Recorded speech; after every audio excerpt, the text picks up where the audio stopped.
Hi everyone, and welcome to the Anywhere Club's English community. My name's Chris Howard, one of the community hosts here, and it's a real privilege to have you watching us wherever you are in the world. Today we have a fantastic video lined up with a product owner and business analyst, Zura from EPAM. We're going to be talking about all things AI, data science, and lots of exciting topics. Before we jump into that, for those of you that are new to the Anywhere Club, we are an online community of IT professionals providing a unique community to network, engage, and really further your own IT career through learning new languages, perhaps helping questions with relocation, or even getting into the real details and challenging technical questions. If you're not already a member of our communities, then please check out aw.club. And of course, if you like what you're listening to and you like what you're hearing today, don't forget to subscribe and share anywhere. We're really, really excited to have you joining us.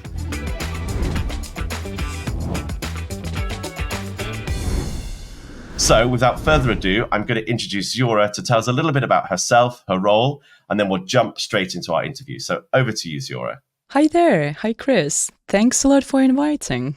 It's my pleasure to be here. So, as you already said, my name is Zura. Right now, I'm working as a product owner in EPAM.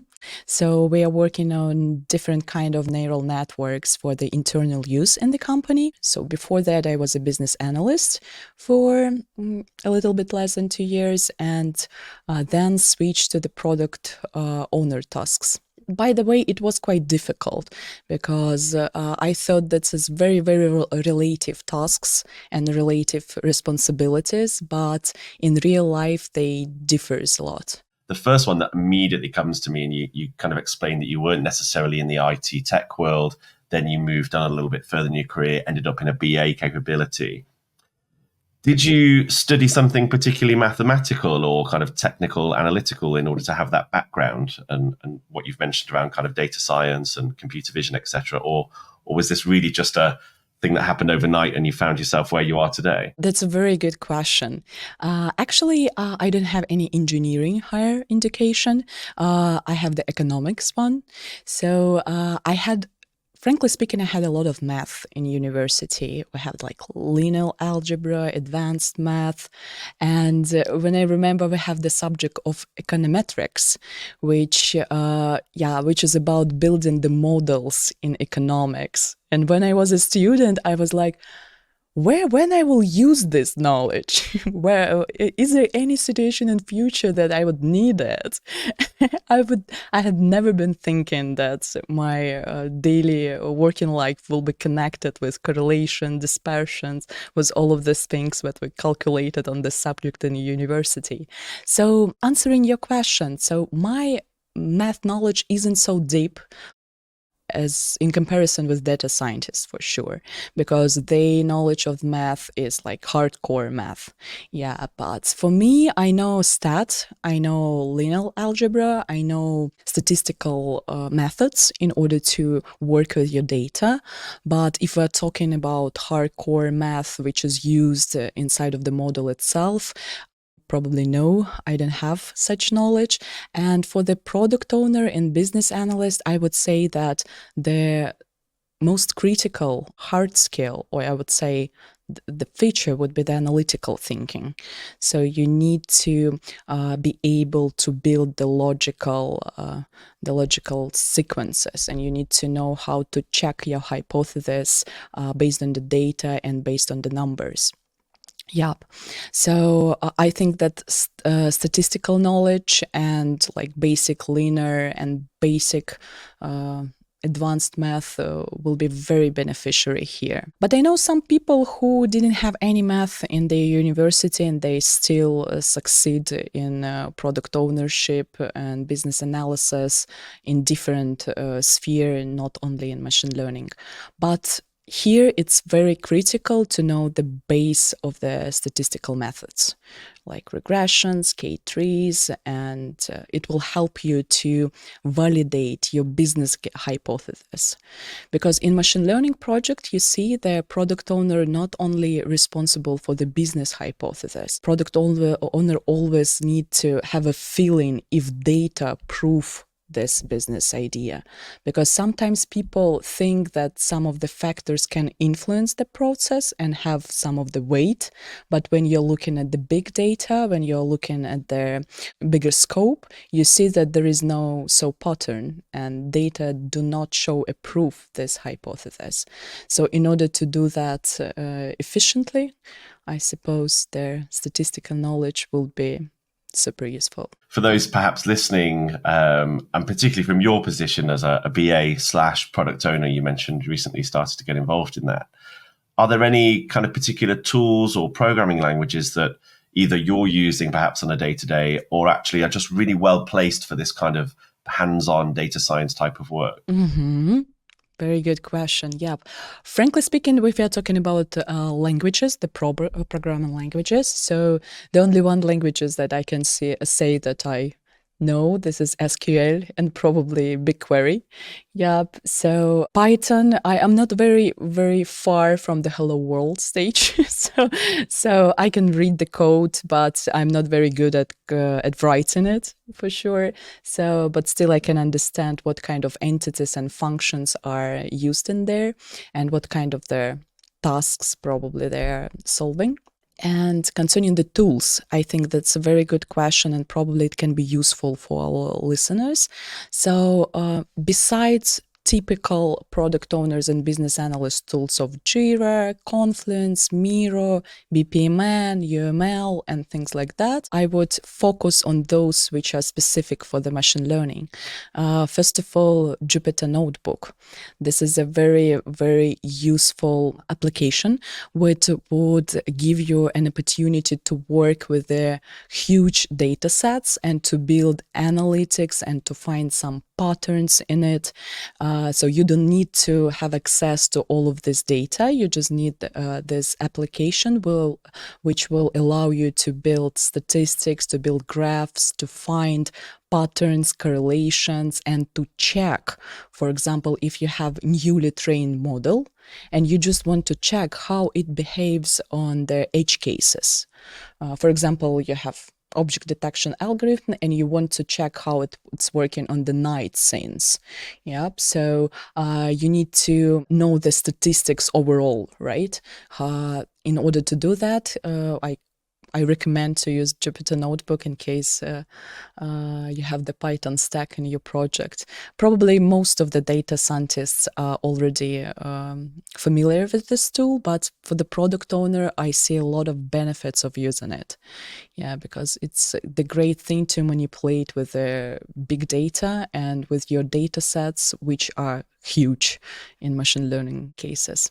So Jupyter Notebook also diagramming for sure, as I said, BPMN and UML. So the visualization and diagrams are the best language for developers sometimes.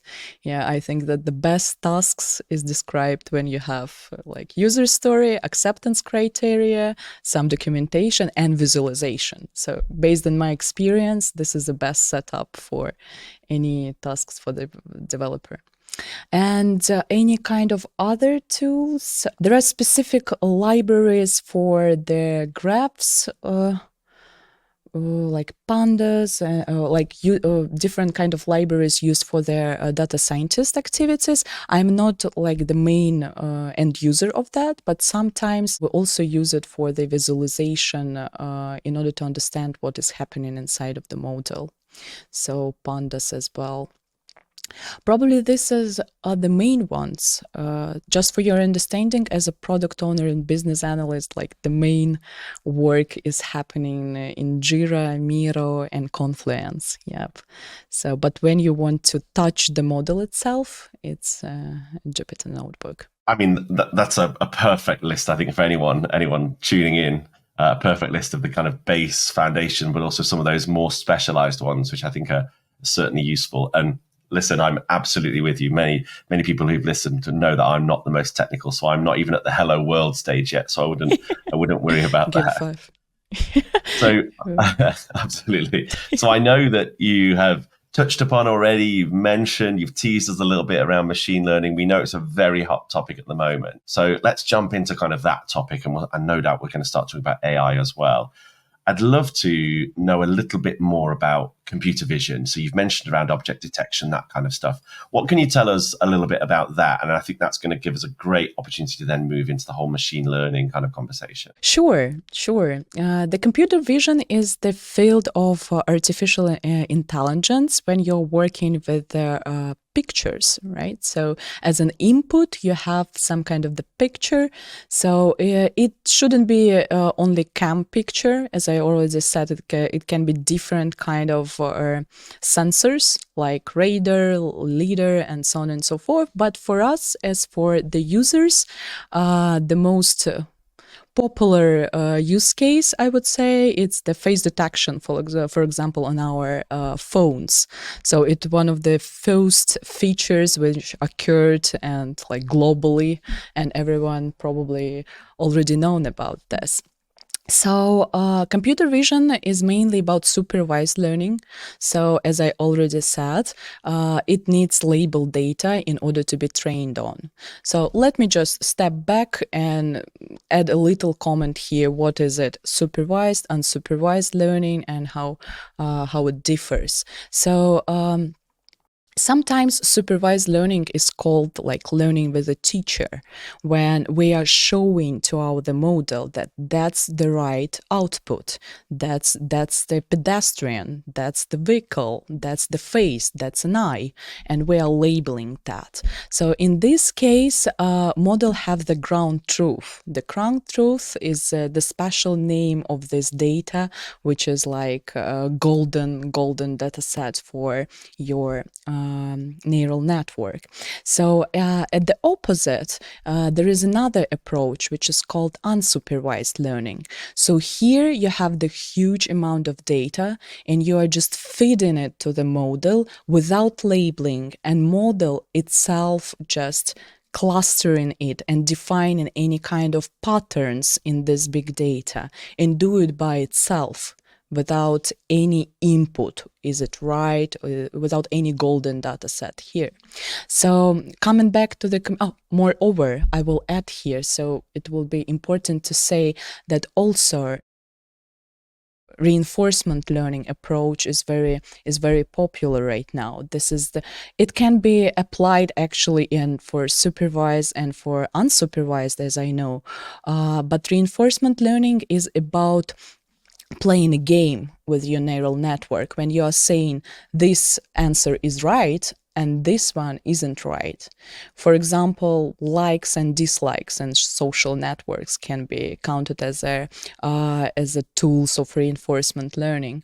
So that's how we are training our model not to only to get the patterns of the positive outcome, but also we are showing to model the examples of negative outcomes, and after that model can find the patterns in it.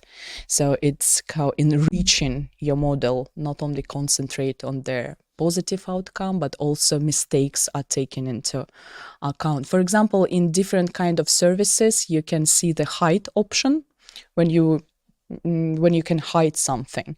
And many services use this hide option as a reinforcement learning, because you're showing that this is a negative case for me, so I don't want to see it. So the system can take it into the pipeline and be retrained based on that. So this is actually the aimed state of solution when you have the constant CI/CD, when you have the constant link to the user who can give you a feedback. But coming back to your question concerning the computer vision, so most of the probably, I would like to say all, but as I'm not 100% sure, I would say most of them. Most of them are supervised, and right now in machine learning they are also tend to use deep learning algorithms. So this is the next level when you have like different layers in your model. It's a kind of more complex approach. What is interesting in machine learning right now, into the computer vision right now, that probably you have seen some deep fakes already. So there are plenty of solutions that can generate some kind of the videos and put I don't know, the coat on the papa, as we've seen, the previous year. So I think that what is interesting here, that the problem of detection of this deepfake is quite non-trivial in machine learning. So frankly speaking, it's hard to identify deepfake because you're comparing pixels to pixels. So these both are images, right? So I know that there was a hackathon like almost 3 years ago in Facebook, and they asked all the participants to create an algorithm for deepfake detection, and the award was like huge, like a fortune, yeah. And the winner of this contest, of this hackathon, they have the algorithm, the precision of this algorithm was 67%, as I remember, which is quite low. You see, for many of the neural networks, this figure would be very low. So what I want to say here, that I think that we should also, the industry itself should also pay a lot of attention to this kind of problem. So probably we need somehow to mark the content which was generated by AI in order to differentiate it from others. But still, there is a kind of issue that should be taken into our account. I mean our, like, the industry's account, right? Because from the technical point of view, again, this is not a trivial task to differentiate deepfake from the real one. So, but frankly speaking, I think after this contest was like almost 3 years ago, the situation has changed a bit and improved, but still we don't have like the solid deep fake detection algorithm yet. So probably that's what interesting just came to my head. Feel free to ask if there are anything to clarify. No, I mean it's all such a crazy topic, and it's changing all the time. I mean, as soon as you mentioned the deepfake stuff, I think loads of stuff jumped into my mind about what we've even been seeing on platforms all over the world around what is real, what isn't real. I suppose the biggest question that comes to me, and thinking about what you said previously, is around, you mentioned supervised learning, you mentioned kind of computer vision almost being, I know we spoke about this earlier, like a kind of classical kind of what you call classical machine learning. But now it sounds like we're moving into a much more what's being called generative kind of AI driven world. Maybe you could just take 2 minutes or so just to educate me on the difference between what that classical and generative is, and then I think we're perfectly set up to talk about AI a little bit more. Sure. Let's do it on the example. So if we're talking about the human, let's talk about ourselves. Imagine that there is an apple just laying on the table, and your task is to recognize what kind of fruit is laying on the table. So you're just looking at this apple. You see that this is a round, something roundish. You see the color, you see this little wooden thing on the top. And all of this criteria are giving to you the assumption that this is an apple, right? So this is a cognitive function of recognition. So, and let's imagine the following situation, that you need to draw this apple. So first of all, you need to memorize what the apple is, and after that, you need to make up something new, right? You need to generate some new outcome. So for the first example, when we are talking about looking at the apple, so these kind of tasks are solved with the classical machine learning, what we call classical machine learning. So we are working with some kind of the input, and our output is directly linked with this input. We are not creating anything new. So we are just identifying what it is. But in case when we are drawing an apple, you're using another cognitive function. So the drawing skills itself, it's completely different from the sight, right? From the sight skills. So this drawing apple, this is a generative approach. When your output is something new, you never seen it before.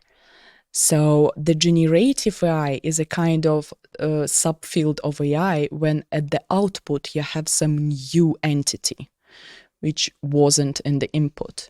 While classical machine learning about proceeding some kind of the information you already have. For example, fraud detection, right? You have a lot of like cases and you need to decide what's the fraud. Or for example, the climate prediction, right?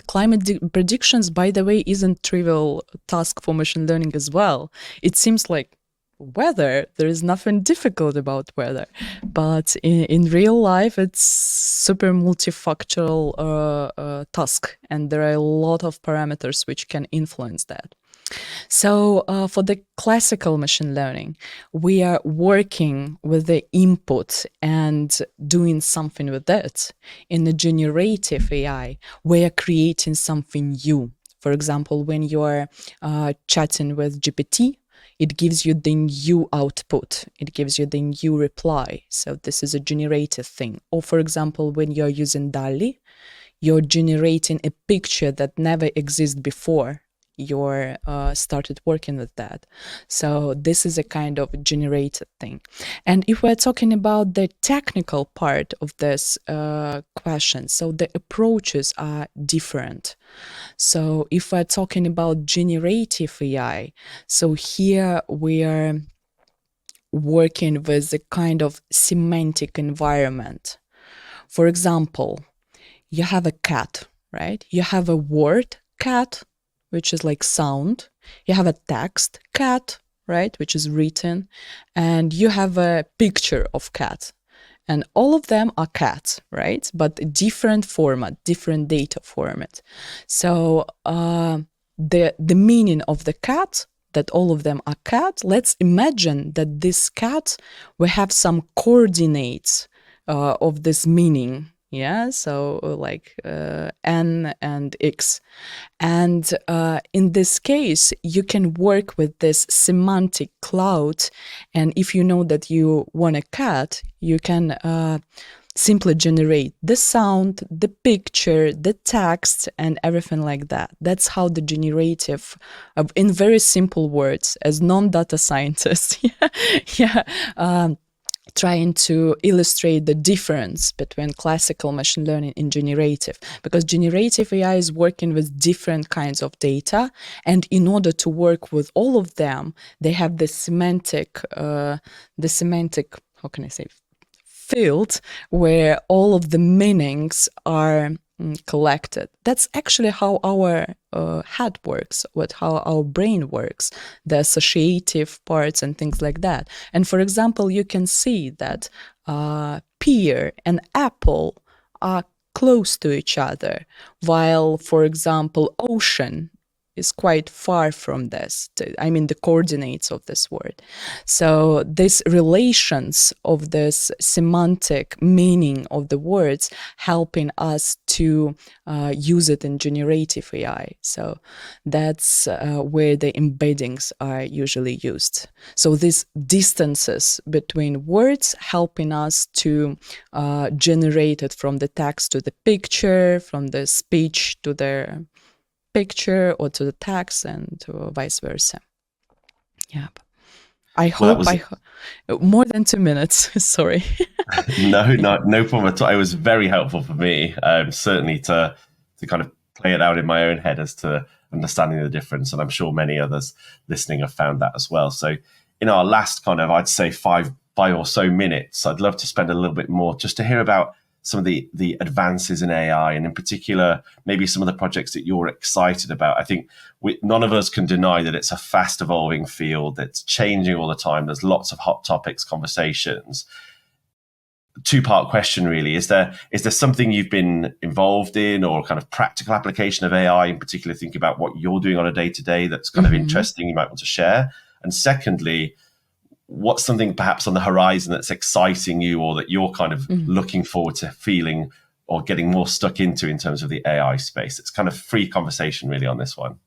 Okay, sure. That's a very, very interesting question. So I will start from the first part concerning the projects which I was involved. So mainly, I was working with autonomous driving and with recommendation systems, and also NLP, neural networks as a components, of our product. But I also probably, if I'm talking about interesting cases, I also was involved into the project of logistics, where case was to automate all the delivery processes into the ports. So you have the ports, and there are like huge amount of goods which are constantly moving from the ferry to the warehouse, from the warehouse to the parking and things like that.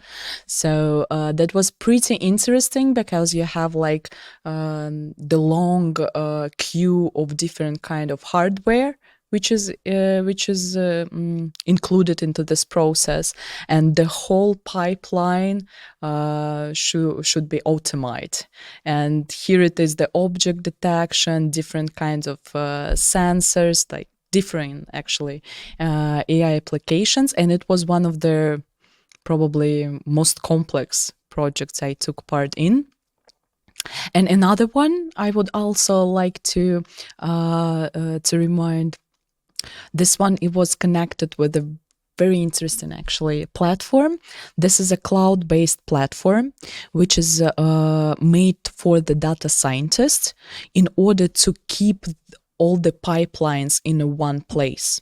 For example, you're a data scientist and you're training different kind of neural networks. They are on different kind of stages, some of them on the pre-processing, some of them are trained, some of them in the validation stage, some of them are already in the prod, and so on. And you need one place to control all of them. It's a kind of aggregator for your neural networks. So you can see how the quality, your metrics, the quality metrics, the coverage metrics, the data science metrics, and also you can manage and manipulate the process through this application.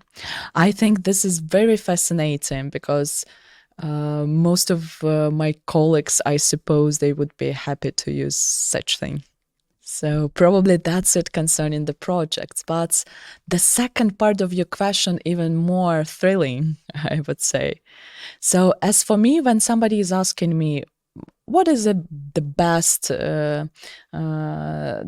AI application that's already exists? What are the best, the most efficient thing that are already made by AI?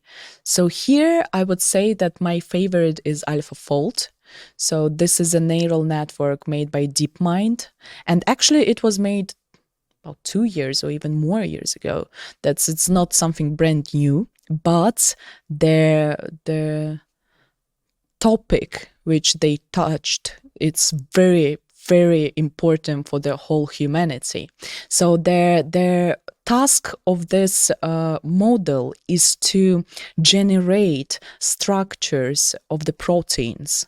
So actually, for the old human history, how we define the 3D model of the proteins, we just manually checked like hundreds or even thousands of different options. And here it is, DeepMind, they collected the data set based on the already known proteins. They also augmented the data. They simulated more examples, and after that they trained this model, and as a result we have a model in which you can get only the formula of the protein. It will generate you the whole 3D structure. And this is actually fascinating, because all the pharmacy, it's like medicine, a lot of new curement can be done based on that. So actually, like, I think that Nobel Prizes, the first proteins, even the Nobel Prizes were given to scientists who did it for the first time. But right now it takes you like minutes. And the before that, like years was spent on like just looking through all of these possible options and going from one to another. Yeah, so this is actually the thing which is fascinating, inspiring me a lot. That's actually how I think AI could be helpful in scientific approach, where there are plenty of things that we don't know yet, and some of them are explored only by some kind of repetitive and manual work. So here AI can be very, very beneficial. Yeah, so probably that's one of the best cases. Yeah, there are also one case which is quite popular right now when to their patient who is unable to speak. There was an experiment. Then they have the censored inside of the scalp to the brain itself, and they caught the signals from the brain, and they trained the special neural network which is able to decrypt the signals. So, and there was the woman with a special device like integrated into her scalp, and there was a monitor, and there was her speech on the monitor. There were like 60 words per minute. So that's actually another very great application that can help humanity, I would say. So I think these two examples are very inspiring, that it can be life-changing. Yeah. I couldn't agree more. I think anything where we can see real tangible examples of technology in the whole digital world and this emergence of AI really making visible differences, not only improving the quality of lives of people, but also providing whole new avenues of exploration, I think is fantastic. And to reference things like Nobel Prizes being won for this is just testament to the power this has. Yeah. So at this point, I'm going to have to say a massive thank you to you. I think it's been a whirlwind tour from data science to machine learning to educating me on perhaps the difference between classical and generative, and of course then a bit of a deep dive into AI. But it's been a real pleasure to have you join us. Thank you so much for inviting. It was my pleasure to talk to you. Likewise. No problem at all. If you liked what you heard today, then please do make sure to continue engaging with the Anywhere Club online. We're available through our social channels, including our growing and ever popular Discord community. Don't forget to comment, like, and subscribe as well. And we'll be back very, very soon with another engaging video in the Anywhere Club interview series. I've been Chris Howard. It's been a real privilege to have you join us, and I will see you very, very soon.